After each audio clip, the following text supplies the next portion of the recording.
But I think when it comes to you, like you come in monthly, you're a sounding board for us. Right. And we go over the budget, we go over our monthly financials, and we go over things that are pertinent to the business. And you are really great at steering those questions to things that like normally we wouldn't even think to ask.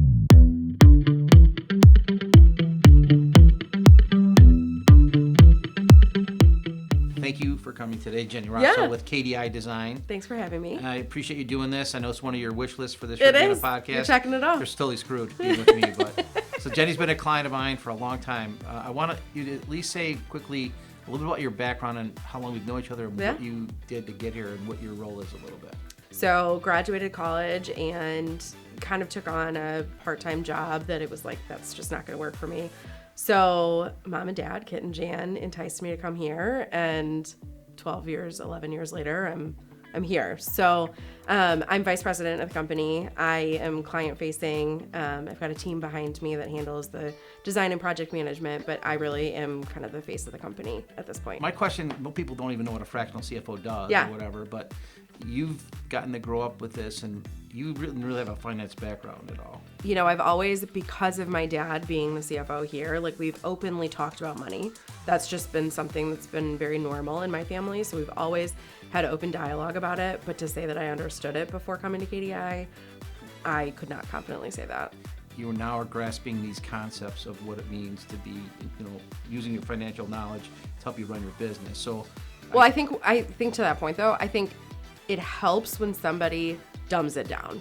Right. So, like we meet monthly, and I feel like from where I started to now, you have talked in such layman's terms to us that you can't understand finance if somebody describes it in a way that is over your head. And I feel like you've done a good job of bringing it down to like the normal person. I mean, we do design and furniture. We're not in finance here. So to talk about it in a very, common way has been very helpful.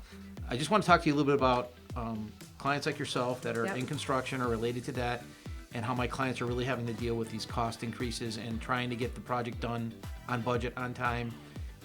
It's like I've never seen before. Yeah. So if you could share some insight of what you're doing on that, that'd be terrific. Yeah, I mean, I think the biggest thing is setting the expectation with the client and letting them, nobody's oblivious to what the world is going through right now, but it's our job to set that expectation. They may act like they are, but they might, exactly. It's our job to unfortunately tell them this is the reality. And so you're going to have price increases, you're going to have long lead times, things are going to take longer than expected. But to hit it off, at the head and not surprise anybody at the end, I think is the most important thing. You're building in cost contingencies from the beginning. So you're saying, here's my proposal cost. You should probably expect 10% over this in some capacity, whether that be labor, materials, storage fees, any of that, you have to build that in. And that's nothing I've ever done. I've never had to do that before. And so, you've got manufacturers that typically are giving you a price increase once a year. Right. Now you're seeing them like 3 times a year. Yep, everywhere. So proposals that used to be valid for 30, 60, 90 days are a couple weeks at this point. And you just have to be really transparent about that. Here's the cost increase, and here's your total price. But if you were to bite the bullet and purchase it now before you're ready for it, and pay for storage at our local installer, so we're ready for you when you're ready, what's that cost difference? And surprisingly, a lot of times storing it is less expensive than eating the cost increase. Brilliant. So you have to do that. You have to do that exercise, which it's, more work, but it's worth it in the end, especially if the client saves thousands of dollars. It's totally worth it. So you're the first person that's ever told me that in this event that we've been through here, which is a great idea. So, and then the contingency line amount on the bottom of the quote, which is crazy talk, but everyone says, hey, we know if you don't buy it, we're gonna be 10% off probably one way or another. Well, and what a great feeling in the end that if you don't eat into that 10% contingency, you've budgeted for over what you're actually going to spend.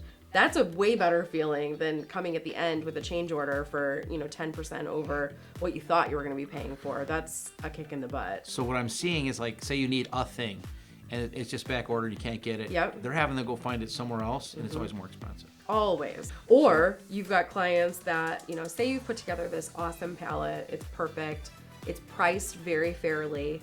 Well, they wait, they don't make a decision, and then it's 6 months down the road. Now they're ready to pull the trigger. They're ready to do this project.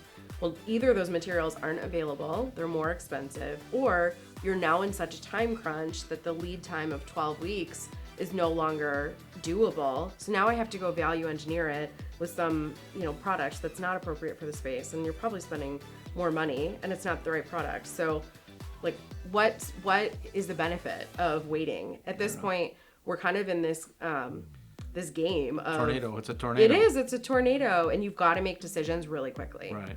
So I want to ask like one more question for you. So like we I know we have our meetings monthly. yeah. Like I think I know what I want to talk about at the meeting, but rarely does it go in the right direction. It seems like it just goes in directions. Yep. Is that how you feel too sometimes? But I think when it comes to you, like you come in monthly, you're a sounding board for us. Right. And we go over the budget, we go over our monthly financials, and we go over things that are pertinent to the business.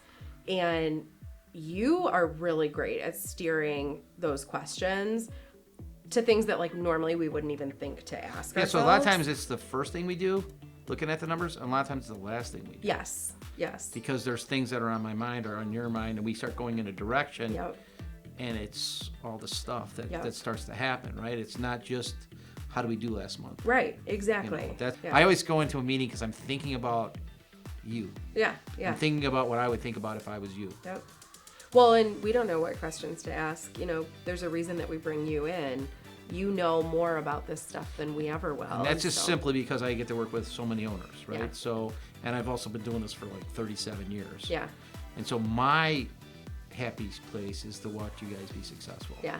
If you were to say in a really quick couple sentences what distinguishes, like you said, there's things that we do differently. What is that KDI does differently than people in your space that you would say, hey, this is what makes us different?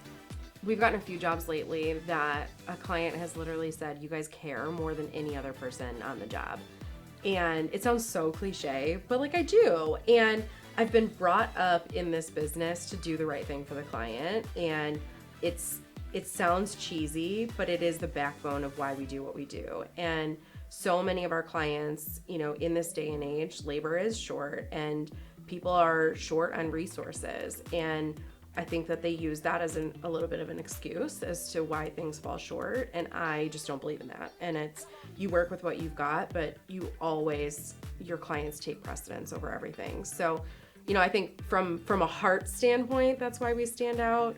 From a services standpoint, we're design and furniture, so we're super unique in the market. You've got typically design firms and furniture dealerships. They're completely separate, they work together. We're control freaks here, so I like doing it all, and it works out best for our clients. And we're not right for everybody. Some people want the big dealerships, the big design firms, but if you want a firm that really cares about what they do and can see you from beginning to end, that's us.